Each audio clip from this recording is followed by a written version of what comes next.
Most bankers aren't ready to help you until after their third cup of coffee. But with Central National Bank's after-hours service, you don't have to wait for the bank lobby to open to get help.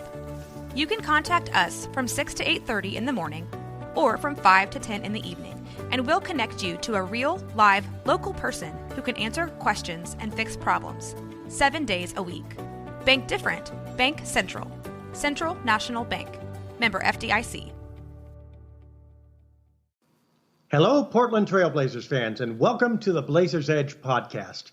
I am Dave Deckard, managing editor of BlazersEdge.com, here with you with Dan Morang, my usual partner in crime. And speaking of partner in crime, Dan, for advocating tanking just before the Blazers blast off with their best week of the season. We have locked you in prison. You are broadcasting from a small cell as we speak. How's it feeling on the bread and water diet, buddy? Yeah, it's kind of funny. It's the same time I get sick is the same time the Blazers go on a run, is the same time I get locked in podcast purgatory with this echoey mic. So I guess I should apologize to everybody for this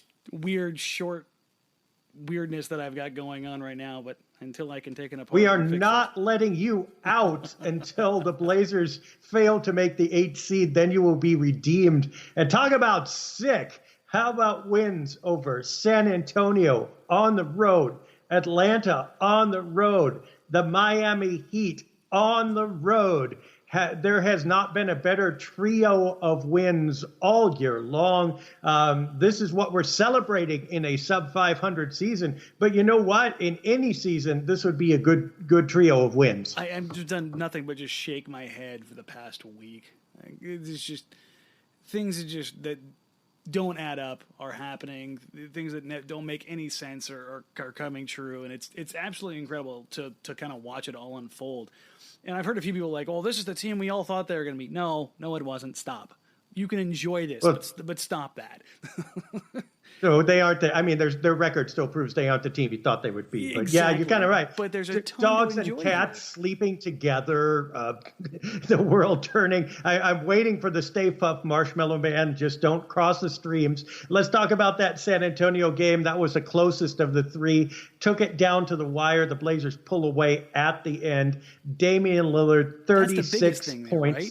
They pulled away at the end against the Spurs at San Antonio. Teams do not do that to the Spurs in San Antonio.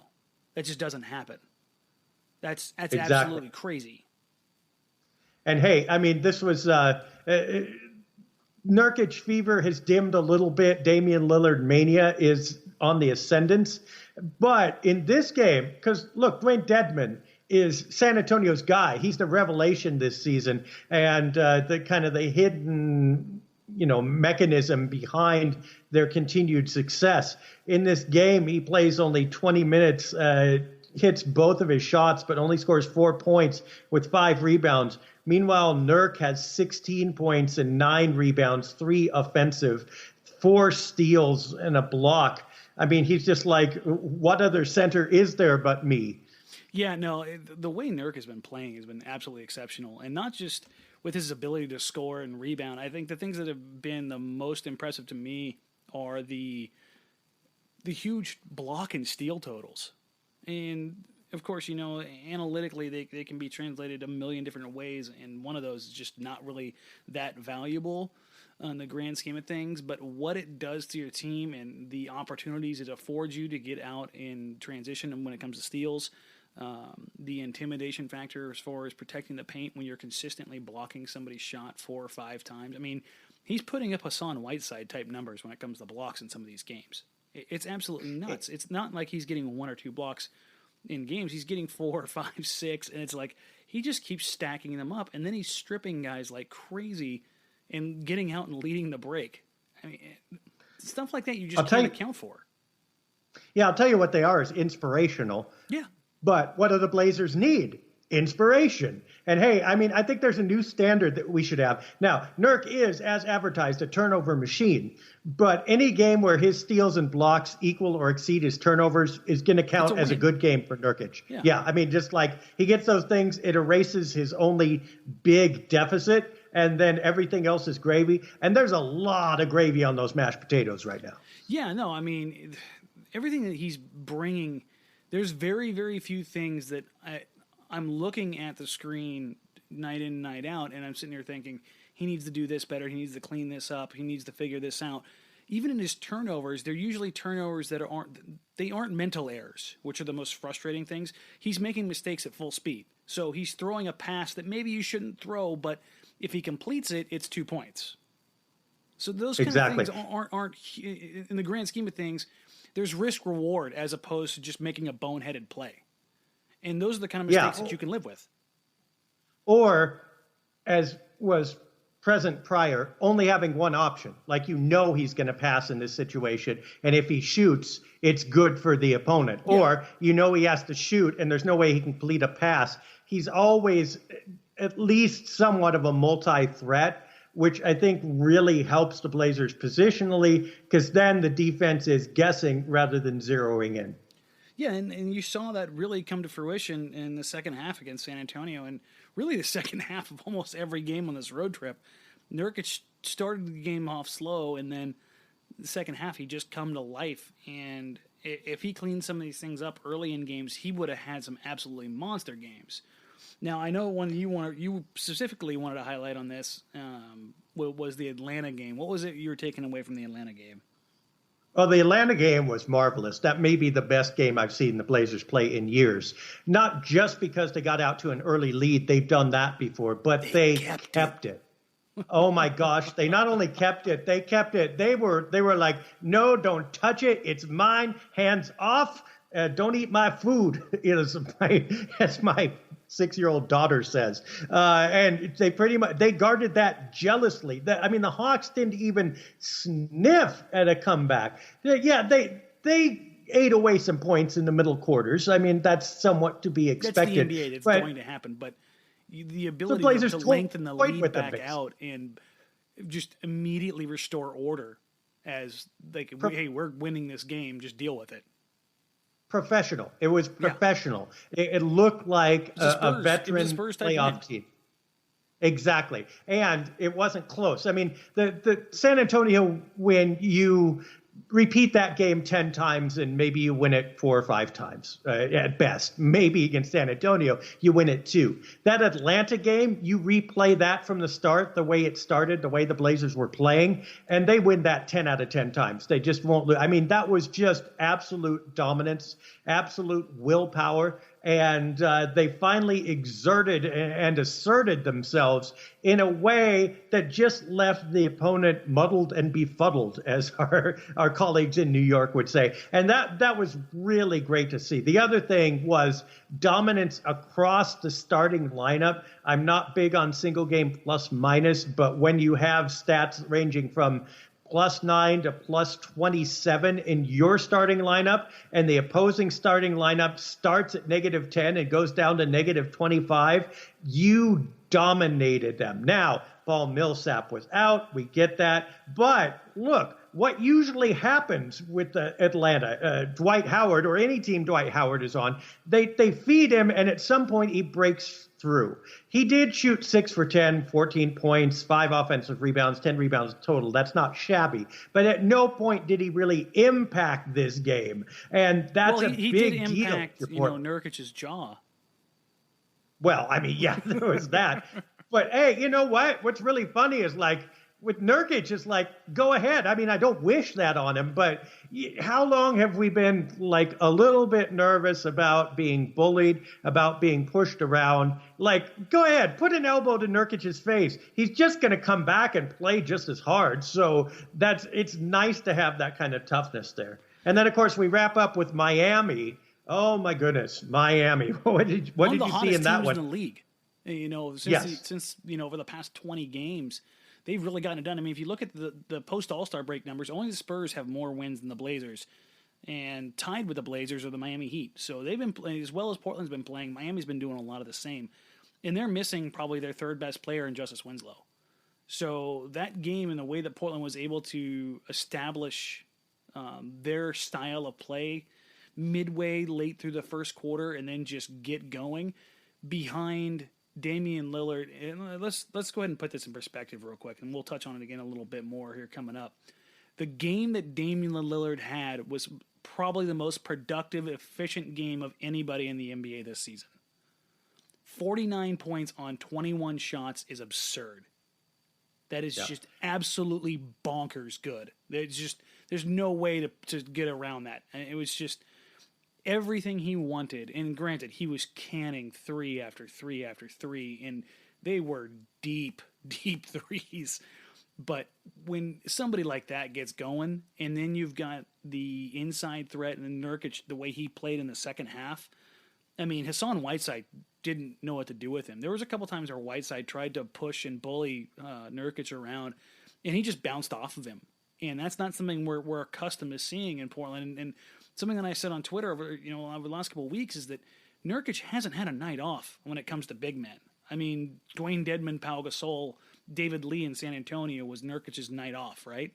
Every other night, it's been, Dwight Howard, Hassan Whiteside. You just go down the list of the guys that he's had to play against for the past couple of weeks, and you're like, wow, he is literally matched up with just about every premier big man in the league over the past 2.5 weeks.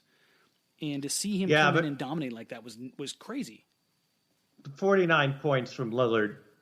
I mean, that's part of the story. But look, when the Blazers were really good, what were they doing? They were generating extra points at the foul line, extra points from the three-point arc. Now, it's not like they did that incredibly well in that game as a team, but Damian Lillard did. 9 of 12 three-pointers hit is obviously astonishing. 12 of 12 free throws hit. What that means, basically, if you count 9 extra points from 3-point instead of 2, and then 12 free throws, that's 21 one-pointers, basically. 21 extra points tallied on to your field goal total. And by the way, you scored 28 just on your field goal. So, I mean, it's just... So it would have taken a regular normal... It was a normal Damian Lillard 28-point night that was taken to an exponential level where the efficiency went nuts. Basically double coupon night on Damian Lillard. Let's put Lillard's week here, or his 3-game stretch, in perspective. And by the way, he won Player of the Week this year, in case you missed that. And obviously so. You want to know how good this is? I want you to listen to these numbers. 8 for 16 and 26 points against the Spurs. 10 for 19, 22 points against the Hawks. And 7 for 16, 18 points against the Heat. Those were not Damian Lillard's numbers. Those were C.J. McCollum's numbers. And they were fantastic, and nobody cared. I mean, the guy could 26, 22, and 18, incredibly efficient shooting, and he looked like a little candle next to the sun, next to what Damian Lillard did. 36 points, 27 points. He was taking a night off against the Hawks. It was only 27. And, of course, that 49-point outburst against the Heat. Absolutely jaw-dropping. I mean, obviously, he deserved Player of the Week, yes? Yeah, I don't think there's any way you could argue unless Harden or Westbrook had one of those crazy weeks again. I mean, the way he played and the way Portland's been playing has just been absolutely obscene. Obscene. That's a new one. That's obscene and insane together. We'll coin that for Lillard. He was obscene, was it? It was obscene. Obscene. We're going to go with that. I like it. But yeah, so, the way he was playing. Coming into this stretch of this last, post All-Star break, the one thing that I kept saying if the Blazers were going to tank was that clearly something's not right with Damian Lillard during the All-Star break. And the 10 days or so off of a rest seemed to have done something for him at a level that I just can't explain. Was his ankle really that beat up? Was he just that worn down and he just needed to recover? Because really, this was the kind of play he was putting up in the first 2 months of the season. It was when he started to get worn down about December into January where you started to see his field goal percentage drop pretty heavily. Now, all of a sudden, he's shooting the lights out again. Yeah, might be. And, of course, this is an old story for Lillard. Seems like every year this happens. And I don't know if it's chronic injuries. I don't know if it's not conditioning, but it may be minutes played and wear and tear on the body. I mean, this is a guy that's top 5 in minutes darn near every year he plays. But if Lillard could play this way all year long, Well, I mean, he still wouldn't quite be Russell Westbrook, but the Blazers would certainly benefit from him from it. I don't know if there's a magic solution to this, maybe a little more depth. But then again, how can you justify playing anybody behind Lillard when he has the potential to play this well? I think it's just one of those things where somehow the Blazers have to figure out how to coax either an entire season out of Lillard of basically superb play. Not that his play was shabby before, but it's two different Lillards. It's a consistency and efficiency. Those are the two things. Right. Or surround him with enough players that it doesn't matter. And speaking of surrounding with players, there are a couple other guys we wanted to tip the hat to. Other players that, whether they're doing it directly or benefiting from, for instance, Nurkic and Lillard's improved play, who knows? But who else have you noticed on the team? The big one for me, and when we beat up on him, because not necessarily for what he hadn't done, but really what he hadn't done, I guess the way to go. What he never did. Yeah, and that's Noah Vonleh. And he's still not doing a ton, but he's validating his position on the court in that the minutes he's getting now all of a sudden make sense. And I've seen a few people say, well, yeah, he's getting more minutes now, or he needed more minutes to be productive. No, that wasn't the case. He needed to be productive than the minutes he got to get more minutes. That was the case.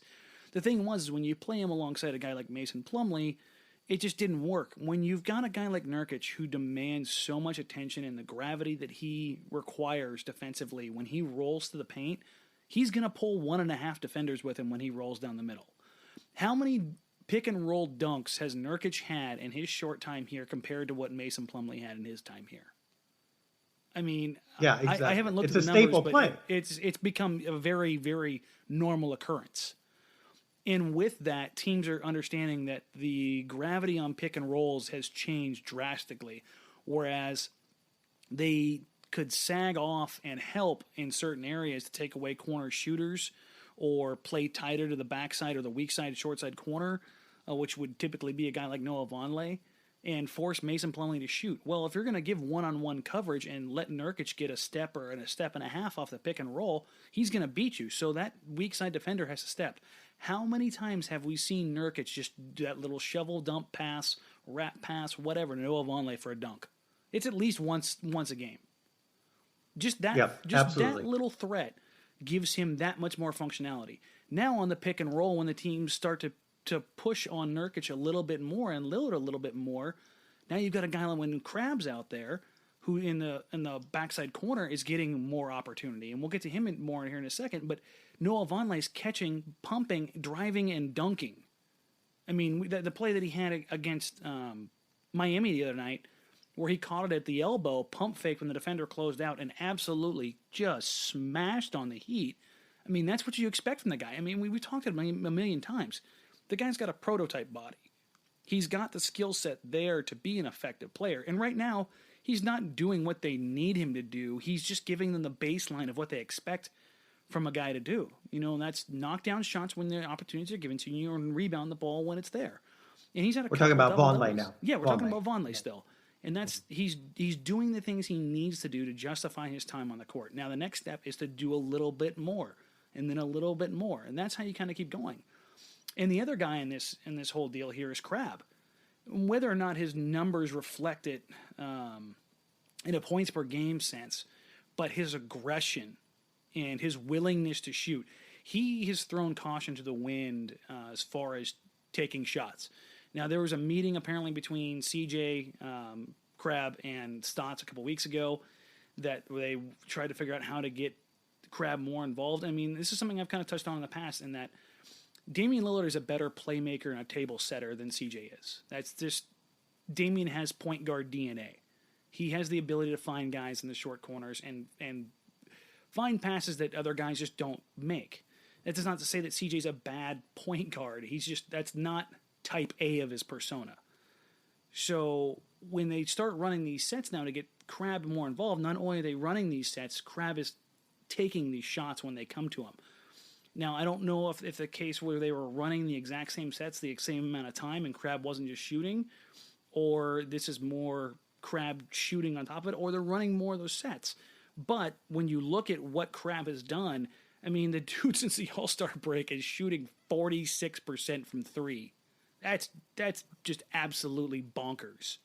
And if you're taking 3 and 4 attempts a game, that's absolutely insane. Never forget that at his heart, Alan Crabb is both a scorer and a rhythm player. He's not the kind of guy who will come out there. Okay, he's not Wes Person where he come out there and fire one shot and call it good and go back to the bench. He likes to put up points, and he needs to get in the comfort zone to do it. Now, earlier on, he had the opportunity to do that, but he kind of had to make that opportunity. In other words, there was a decision point for him. And any decision point, I mean, the ball goes one way sometimes, the ball goes the other way sometimes, and that rhythm isn't there. Right now, especially, I think, with Nurkic around demanding more attention inside, but also freeing up more passing lanes outside as a result, Crabb's shots are way more obvious. And when he gets a couple to go, then he can hit anything he wants. Then all of a sudden he doesn't need the space anymore because he's in a rhythm. And now all of a sudden he's coming off a screen and he's firing right away. And that's the aggressive Crabb that we know and love. But it doesn't necessarily start even, I think, with a more aggressive outlook. It starts with shots that he just cannot pass up. I mean, they're right there in front of him. So finally, it feels like really for Crabb is a good shot. I mean, but he doesn't feel that way, though. That's not his thing, though. And he's, I think, in some ways notorious, at least in my mind, for missing a couple and then either fading and not taking any more or just bricking them in droves just because he's not comfortable out there. Own head. But the Blazers have now given him the space to be comfortable, and a comfortable Alan Crabb is a dangerous thing. Yeah, I mean, I honestly don't mind if he has one of those 2 for 9 nights if those 9 shots are good shots. And honestly, can you think of a shot that's really a bad shot for Alan Crabb? I mean, he can finish at the rim. He's one of the best mid-range shooters in the league, and he's proven that he's a dynamic three-point shooter, and now he's shown he can shoot off the bounce. So, I mean, catch and shoot off the bounce, finish at the rim. He can hit from deep, and he can hit from mid-range. And he doesn't really have a cold spot on the floor. So, I mean, when you're talking about pure shooters in the league and the numbers percentage-wise of what he's able to do, he's up there with the absolute best in the NBA. So, when he's got time and space, let it fly. And I don't know anybody in Portland who's sitting here saying otherwise. We may argue with the bounce thing a little bit, but I mean, he's no Al-Farouq Aminu, let's put it that way. Okay, so I'm actually really glad you brought that up with Al-Farouq Aminu. Here's the crazy stat so far since the All-Star break. Al-Farouq Aminu has the worst field goal percentage on the team of anybody who's actually getting minutes right now. And you have an idea what that field goal percentage is? I know it's lower off the dribble, but I imagine that, I mean, he's been taking, it feels like more selective shots and wide open shots, so I wouldn't be surprised. And I think if you're telling me, obviously it's up, so lay it on us. 47% from the field and almost 40% from three. That's absolutely that's dreamland. Crazy. I mean, that's Al-Farouq Aminu at 47% is the absolute floor for this team right now. That gives you an idea of just how bonkers they've been shooting the ball. I mean, you go down the list of guys right now as far as three-point shooting. Damian Lillard, 44%. C.J. McCollum, 49%. Crabb, 46%. Maurice Harkless, 47%. Aminu, 40%. I mean, it's absolutely nuts. The Blazers as a whole are number one in the league at over 43% from three-point range since the All-Star break. And it's no secret that shooting lights out from threes coincided with them being able to go on this kind of a stretch run where they're 8-2 in their last 10 games. Yep, absolutely. And I believe they're 9-4 since the break. So it's not bad. No accident, I think, that the schedule has gotten just a wee bit lighter. And I think some of the teams are not as defensively astute. A couple of overtime games have gone Portland's way. At the same time, 9-4 is 9-4, right? I mean, that's really they had a game where against the Wizards that could have gone their way, and there were other games along the way that again could have gone their way and could have gone a whole lot easier too. And I think that's kind of underscores the point of how well they've played recently. But to your point, the schedule, they've struggled against some of the bad teams, yet against San Antonio, Miami, Atlanta, they have some of their best performances of the season. It's a really strange thing to wrap your head around. We keep coming back to that there's no arguing with this week. I mean, and even if this week there's no other way is all there is, that's still okay. They had a week. I mean, they had a week, and it was nice to see them play with that jaunt in their step, with that determination in their chin, and they did it. Now, which brings up a question. I mean, like, it's a kind of a duality because they did play one more game this week that was against the New Orleans Pelicans. And it was clearly like this game didn't happen. Yeah, I want to. And we're not going to cover it in depth because, oh my gosh, it was, I think that was clearly their worst game of the year. I think that was worse than getting shellacked by the Cavs. Remember the Cavs game when they gave up 139? No. This looked worse. At least they did. At least they did something in that. They gave up 139. Yeah. I mean, at least there was some entertainment value in that. I mean, New Orleans, they came out flat. They looked like the ball was pyramidal. I mean, they just couldn't. They couldn't get a grip on it. They couldn't do anything. Rebound and yeah, exactly. They didn't look like they gave a crap about it, which was just shocking given the circumstance. Now, this is typical Blazers. I think we talked about this in a mailbag recently. Just when you think that they're done, then it's like, oh no, we're not done. But then they ride the wave of success and they come back, which brings us to this question. And the New Orleans game, I think, has bearing on it. This is from William. It's partial mailbag question. I'll answer the rest in print probably. But it says, Dear Dave, and Dan, I've been loving the Blazers' recent hot streak, but I'd like to know what you think about the future of the team. So now, without going into, gruesome detail, because we've done this a little bit. Okay, 3-1 this week, 3 of the best wins of the season. What does it mean? Does this change your assessment overall? No. I just think they're not as bad as their record indicated earlier in the season. I mean, we were talking about it going into this year. I said if they met last year's win total, I'd be impressed. I just didn't think they had it in them.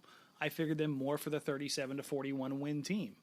It didn't make sense to me because of the way everything kind of panned out. Now, are they better off with Yusuf Nurkic than they were with Mason Plumlee? Yeah, they are. That's probably worth 2.5 games. And I think that's a pretty good number for a guy like Nurkic, who's still only 22 years old. They're still going to get absolutely smashed by anybody they get matched up with in the playoffs. They could present some problems, and sure, they could give Golden State or San Antonio a game or two, but I don't think they have any chance of pulling off a miraculous series. Do they have a chance? Sure, everybody has a chance when you get in that position.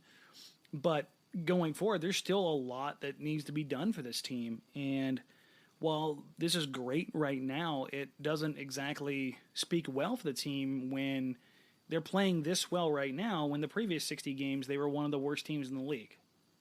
That's exactly it. And the reason I like this question is that it shows. I mean, people are so, I don't know how to say it, single-minded nowadays, that there has to be one answer to something, and you're either this or that in one camp or another. Mm-hmm. There's not one answer to this. This has been a fantastic week. The Blazers have played mightily and impressively. It's fantastic. There's no argument about that. They've gone 9-4 since the All-Star break. There's no argument about that. Because of how they played earlier, they must now go 9-4 again in the remaining 13 games just to reach 500. And the chances of that are below where they finished last year. Right. It's possible for them to do. If they keep playing like this, certainly they can do it. But 9-4 to reach 500, A. B, everybody's going to get very, very, very happy and say mission accomplished over an 8th seed. That perspective is important too. That was the baseline. Yes, exactly. 50 and by the way, there is something to be said for, hey, if you could play the way you played this week, Where was it? And I get Nurkic, okay, but this is not just Nurk, okay? There's night and day difference to how the Blazers played the last 3 games with their energy, with their drive, with their will, with their everything, and the way they played the entire first 3 months of the season. It's kind of not okay. I mean, you have to say one of 2 things. Either this is kind of a bump, a mirage, a high point, and they're going to revert back to mean, or this really is who they are, and what the heck were they doing for the first 65 games of the season? That would be inexcusable. Either way, it ain't good, and there are things that need to be fixed here. Now, I think, let's take a look at the schedule, right? They've got Milwaukee. That's a tough game. That's their next one. They've got the Knicks at home. That should be a win. Minnesota at home should be a win. You did that Knicks game. Remember, New York is kind of screwed with Portland the last couple of years. Yeah, even come on. As bad as they've been, they got to win that. It's just been a team. They have to. Yeah, but that's been a team. It's been a pain. And Minnesota has been an absolute pain lately, too. Cat is a guy that's absolutely torched Portland, but Nurkic could be a guy that could definitely cause some issues. But I mean, if you want to talk about center immune now, we are center immune. Yeah, if you want to talk about a team that's been hot though since the turn of the new year, the Timberwolves are about as hot as they get. They have one of the best defenses in the league since the turn of the year. I think they're second or third overall on offensive and defensive net rating. Cat, Wiggins, and Rubio are playing phenomenal basketball right now. So, and that's the thing is, Portland has 3 games against the Timberwolves. The Timberwolves could come out of nowhere if they somehow got it together, and they went on a run like Portland is seemingly doing right now. Minnesota could swing things very, very quickly with their 3 matchups within Portland in the last, was it 13 games?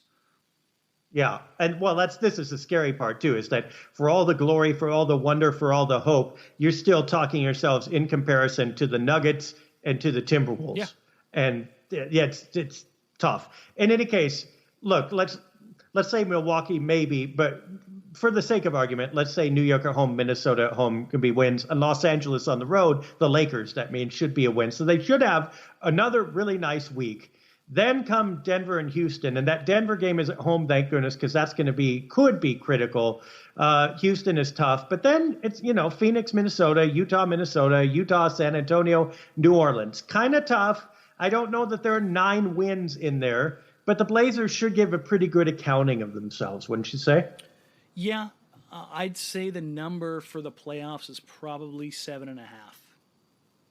7.5. They could do that. That's probably that's the line I keep coming back to. I know Denver's schedule is tougher right now, but from what I've seen from Portland all year, and I know it's hard to contrast that with the way they've been playing over the past week, I still don't have faith that they'll do it. I still think that Denver will somehow beat them out.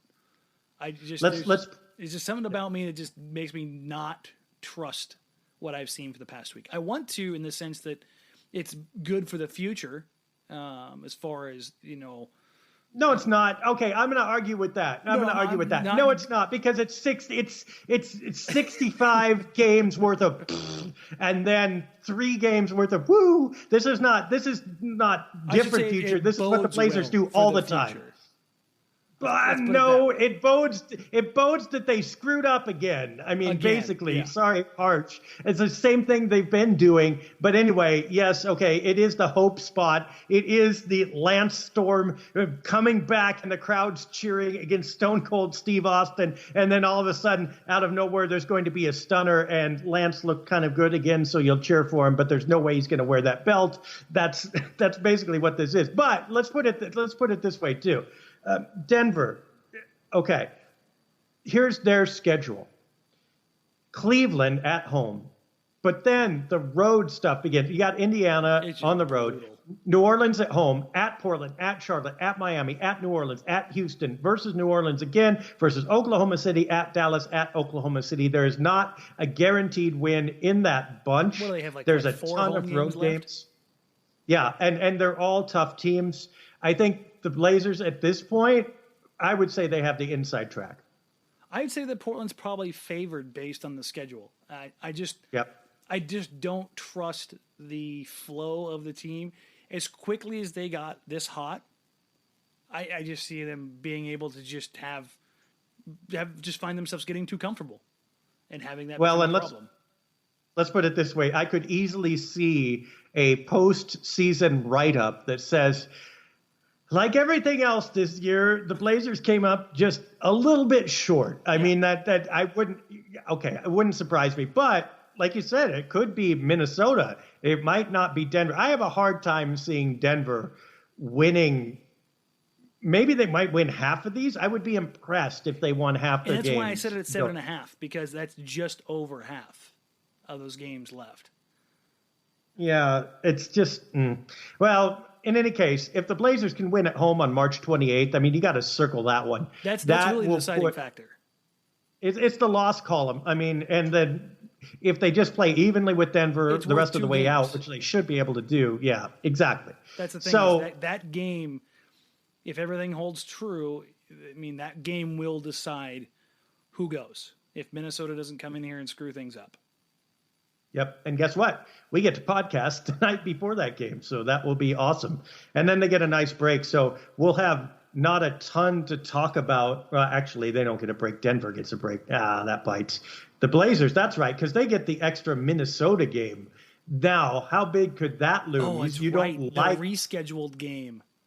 You don't like the Timberwolves. And now, not only is that game not in the past, it's going to be bunched up against a game with Utah. I didn't even think about that. Yeah, you got the reschedule. Now the Blazers do have a nice rhythm. I mean, they've got Saturday, Sunday before that Denver game, but the Denver game's on Tuesday, and then they got Thursday, so they got a little bit. They at least got a day of rest there. But then they got Saturday, Monday, Tuesday, Thursday, Saturday in that week. Phoenix, Minnesota, Utah, Minnesota, Utah. Now, imagining them winning all of those games would be a real stretch. 3 would be nice. But again, you know, how many do they have to win? They have 13. They can afford to lose maybe 6, maybe 5. So maybe you can drop a couple of those if you do well this week. But boy, if they come out this week and lose to the Knicks or the Timberwolves at home or the Lakers on the road, you just start banging your head against the desk again. I just hope that doesn't happen. We need to see like 8 of 9 wins here or 10 of 11. But keep in mind, too, the Blazers are really good at closing seasons. They always have been. This is what they do, right? Yeah, they've always find a way to close out the stretch when they've needed to in that sense. So, yeah, I know so many people are going to be irritated or frustrated, and I'm sitting here as the pessimist. The 60-plus games previous to this, it's too much of a track record for me to go against it. They didn't let you be that much of an optimist. No. I mean, they were right there. I mean, win 5 more games even, and we're not having this discussion. But, you know, it's just, okay. Here's what it feels like. The Blazers have done incredibly well this week so that now we're at the stage of holding our breath and waiting and seeing. And at least they got us to that point. So that's good because that was better than the shrugs and eye rolls from earlier. But we're still holding our breath, and it just feels like time has stopped, and you're hoping they don't screw it up before the Denver game, and then we'll see what happens. And so, I mean, we're past tanking now, too. Yeah, I think so, which, you know, if they don't end up making it, or even if and when they end up getting swept, you're going to go, darn it, the stupid timing with this team. Have the best week of the year when they need to have the worst one. How could you possibly beat San Antonio, Atlanta, and Miami on the road? Darn you. Let's go this way. What if they miss the playoffs by a game or a game and a half? No, okay. If that happens, though, I believe ping pong balls do not grace like people who intentionally. That won't happen. I don't know. I'm right-brained. I'm superstitious about this. If they missed the playoffs, but they really had this week and they really fought hard, I would say, okay, those ping pong balls are going Portland's way. You watch. But, you know, of course, that's hokum. In any case, let's wrap it up with a league-wide thing as we're waiting and holding our breath to make sure the Blazers don't screw up this week before they can meet Denver. Rest has become an issue again. That it was Golden State and the Spurs, I believe, where basically both teams rested 13 of their top 12 players. Yeah. Exactly. And all of a sudden, everybody's, you know, the stuff has hit the fan. Adam Silver is saying, look, there's going to be significant penalties, whatever those are, for breaking the rest protocol, blah, blah, blah.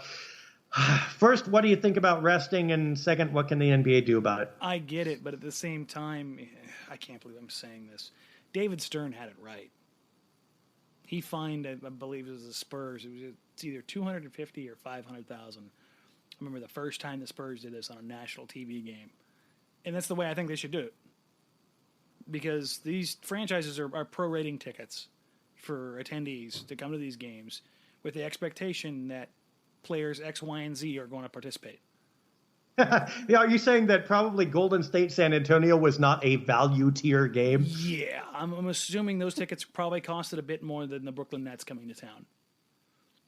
Especially for front row. The big one that really gets me is the Eastern Conference, Western Conference matchups. So Cavs playing the Warriors, Warriors playing the Cavs. One game a year in each building. Yeah, exactly. So that really irks me.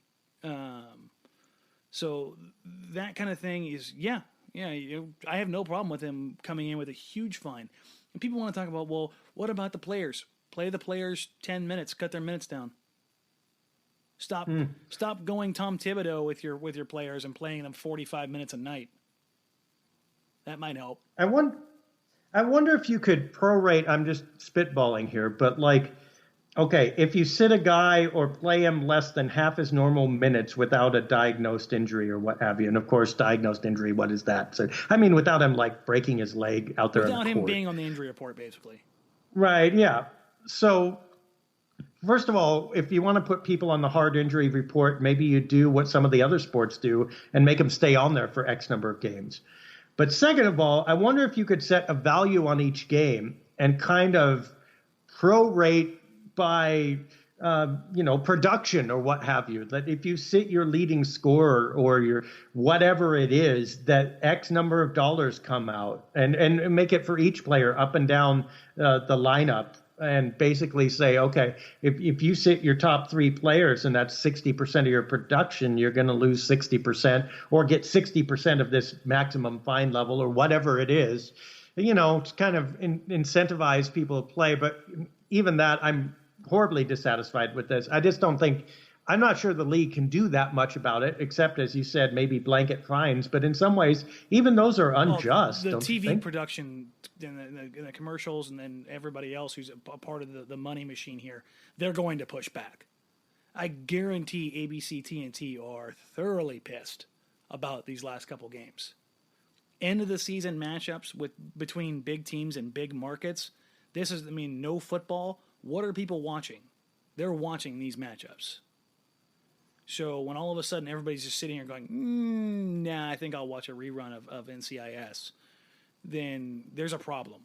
Because this is still an entertainment industry where people need to tune in order for them to generate the revenue necessary to justify those massive TV contracts. So I would imagine, and it's kind of funny, I love Pop as much as anybody, but the arrogance that he has and some of the arrogance that Steve Kerr has had about sitting his players and how it's for the greater good, please just shut up. There have been a history of guys in the NBA, guys like Karl Malone who play every game 40 minutes a night, no problem. And I know the science points to the prevalence of injuries and it's a new era and player safety, yada, yada, yada. You're in an industry where your job is to show up and play basketball. That is your job. I don't know a job that I can go to where I get paid to have a day off. But back in the old days, Karl Malone and Shaq played a full season and then wrestled. So, that's back in my day. But I'll tell you what, though, also, back in the old days, teams who made the playoffs and secured their spot immediately began resting their players, and it didn't matter. The Lakers, every year, basically would sit their guys. I don't mind the last 3 games of the season week. stuff. That for whatever reason has never really bothered me. I don't know why. I know that sounds hypocritical, but I think as a purveyor of content, that's a strong possibility. So do you say then, okay, you can sit your guys, but it has to be late enough in the season? Or do you say you can sit your guys, but it has to be against the Kings? And at that point, if you do that kind of thing, then aren't you creating an imbalance because those games are important still to some teams. And this is the thing that would drive you crazy is that you needed the Lakers to win those games because they determined playoff position for someone else. Somebody else. And they just don't give a rip, right? And in a way, even though it's late and against a high-quality opponent, burying players or resting players against in the middle of the season at least leaves some more margin for error. Every game isn't quite so critical. Well, the thing about it is one of the strange thing about it, I should say, is that it's not like there's not a rest period between the end of the regular season and the playoffs, too. Yeah. So I just don't. Yeah, look, this is never going to be solved except straight up eliminate back-to-back games. And maybe you got that, and tell Greg Popovich and Steve Kerr that you're going to lock them in the room with Tasmanian Devils if they ever do this again. And actually, probably with Pop, the Tasmanian Devils would opt out of that. But in any case, straight up, this is a hard problem to solve because you end up really having to judge what's a legit injury, what's a legit problem, and what's not, and you're doing it from afar. That's always been a team and a coach's prerogative, and changing that culture is difficult. Yeah. I stunned you into silence. Yeah, I'm just trying to mull it back and forth and which way I really want to go with this. And I know it's contradictory to the belief structure that I have, and it's just kind of formulated in my own head. But the marquee matchups, having these players sit, especially like between the Spurs and the Warriors, when the seeding potential between those guys and the expected battle for that positioning was understood, that the Spurs have been charging and the Warriors were struggling. The fact that they both opted to do it, I don't know. Something about that just bothered me. Mind games, though? Mind games? Because Pop did this against Miami when LeBron was there, right? Yeah. And it was almost like he was saying, look, we don't care about the dang regular season. And B, you're not going to get a look at us. If you want to play us, you better get to the finals, right? And otherwise, we're not going to bother with you. And it kind of feels like Pop was going to do that to the Warriors, and then Kerr did it right back to him. And all of a sudden, you have a game of chicken, and the people that ended up crashing was the viewer's head into their TV console as they were going, oh, God, why am I watching this? And then you hear, like, I don't know. Everything that comes out of the Warriors just seems so petty now, especially when you hear that they weren't thrilled about the way that Kevin Durant was received in his return home to Oklahoma City. So, I don't know. I just look at everything that the Warriors do with skepticism, and they want to be the villain, but they want you to love them for being the villain. It's just really awkward thing. I just can't wrap my head around. Okay, it's like Luke Skywalker. Okay, dude, stop it. Okay, just try to be the good guy, but no one's going to like you anyway because you kind of suck and you have that plastic personality bit. But all right, we'll admit that you're good at this. You are the Jedi of the Western Conference and maybe the league. This is not the 3-point miss you're looking for. We get it. So just be you and stop quacking. I mean, my God, world champions, then runners up, had a 3-1 lead, and Of course, people complain about Pop too with his whining at the referees, but at least that does something. What good does it do the Warriors to whine in the media about Durant or anyone else? It's not like Oklahoma City is going to go, oh yes, you're right, you have a point. Let's golf clap for Durant when he comes back. Yeah, when I look at that, it's just one of those things that's just really weird, and I can't remember.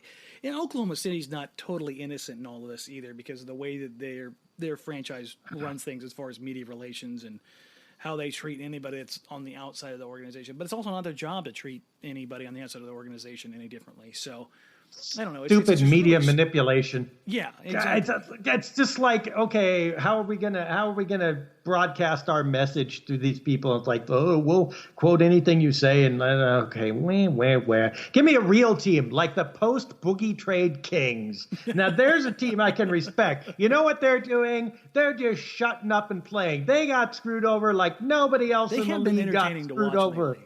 And you know what? They're playing. So just shut up and play. If the Kings can do it and you can't do it, there's something wrong with you. And that seems a good enough place to end it, don't you think, Dan? Yeah, I think the Kings doing things well is definitely a sign of the end times. I didn't say well. I just said respectably. Hey, And respectably as when well, as far as King's terms. when you're less respectable than the Kings in terms of how you're handling yourself publicly, in the way, It's time to check no yourself. good. Stop it, Warriors. Stop it. Just go shoot from half court and shut up. All right, well, I guess we'll go ahead and end it there. For Dave Deckard, I'm Dan Morang. Just a reminder, you can find us on Stitcher, on iTunes, anywhere else for your podcast needs. This has been the Blazers Edge podcast, and until next week, go Blazers. And visit Dan in prison.